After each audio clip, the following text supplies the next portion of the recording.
আম্মাজান ছবি আসার পরে আবার বিরোধ।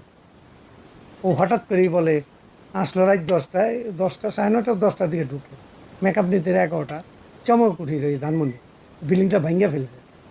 মান্নার আমি বললাম যে, "এই বিল্ডিংটা ভাঙবে, তোর কাজটা শেষ করে যেতে হবে। হয়তো 1-2 ঘন্টা বেশি লাগতে পারে।" কয়, "দোস্ত আমি তো 11টার পর থাকতে পারবো না।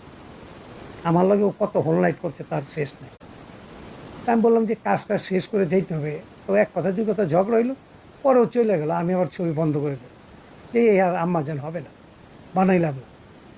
পরে মান্না প্রায় 1-2 মাস পর আইসা আবার সরি-টরি বইলা আবার ঢুকলো। আমি বললাম যে, "না, ছবিটা আগুন দিয়ে পোড়ায় দিতে বলছি। ওই নেগেটিভ আমার ঘরে নেই। ওটা খায়েদ ভাই জানে যে কোথায় আছে। তবে ওইটা আমার হাতে নেগেটিভ নাই। ওই ছবি পোড়ায় দিছি, চলে গেছে। এই ছবি আর হবে না।" মান্নার পরে মান্নার জন্য অফ করে দিলাম। এরপরে রুবেল, এরপর হুমায়ুন ফরিদি নিতে চেয়েছিলাম। কিন্তু কথা কাজে মিলে নাই, যার জন্য আর করা হয়নি।